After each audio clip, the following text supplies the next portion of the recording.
Hey everyone, Matthew Robinson here with a brand new review for The Amazing Spider-Man, a movie that is not brand new. I actually saw this months ago on Redbox, and I thought it was pretty decent. I'm a huge Spider-Man fan. Spider-Man is my favorite superhero of all time, uh, and I like the Sam Raimi trilogy, especially the first two movies. The third movie was, everyone always says that, but I was a big fan of the Spider-Man original trilogy. In fact, I thought Spider-Man 2 was the best superhero movie ever made until The Dark Knight came out. So, I have a lot of respect for the Spider-Man character. Uh, The Amazing Spider-Man, it pretty much is a new origin story. I like the fact that Mark Webb, the director, who also worked on one of my favorite movies of all time, 500 Days of Summer, uh, he tried to take it in a different direction, make it a different movie, and I appreciate that. I didn't want to just rehash of the origin story because the Spider-Man origin story has been told so many times in different formats and medias. It was interesting to see that. Most of the acting is really good in here, especially from Michael Sheen and the guy who played the lizard. I can't pronounce his name. Reeves. He was good. And Emma Stone is a good Gwen Stacy. I thought Andrew Garfield was a great Spider-Man, but a pretty lousy Peter Parker. I think Peter Parker should be the everyday man that, for me, when I was reading the comics of Spider-Man or watching the TV show, I related to Peter Parker. And this Peter Parker, I don't know, he's not that relatable or necessarily even that likable. I do like the fact that they showed how smart Peter Parker was, but he comes off as kind of a D-bag in this movie.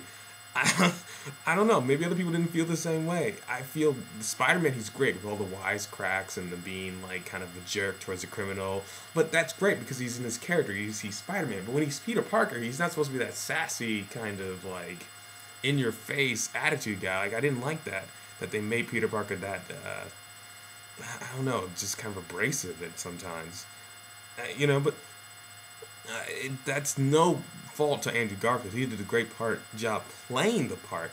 I just felt the character wasn't written or directed in the correct way for the Peter Parker character. But it's a different vision. They're trying to take the franchise in a different direction. So, it wasn't that distracting. The cinematography is decent enough. And the special effects were kind of cool, especially the lizard. I like some of the fight scenes. So the fight scene in the classroom gets a little silly, even for a Spider-Man movie. But there's some good parts in here and some nice moments of drama and comedy and action.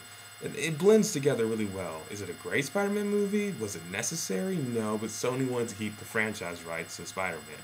Hopefully we'll see this new Spider-Man in the Avengers 2, even though that's unlikely to happen. I would love to see it. That would make it all worth it.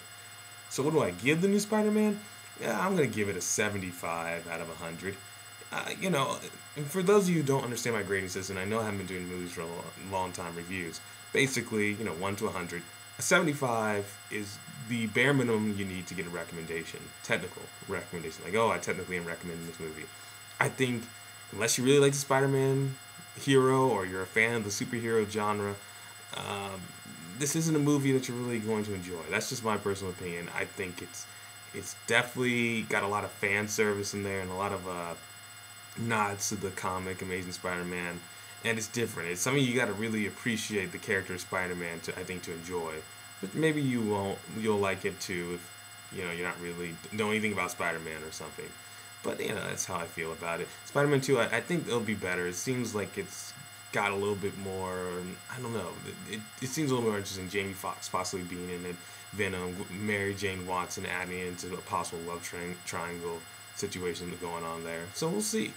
But yeah, 75 out of 100, that's my review for it. Okay, I'm going to go see Oz, the Great and Powerful soon, so I'll have a review of that as well. And that's pretty much it. Leave your thoughts below. Do you think I was fair? Do you think I wasn't? Hey, my opinion is not the gospel. So, all right, everyone, that's all the time I have for today. Remember to rate, comment, subscribe. Until next time, it's all in the hair.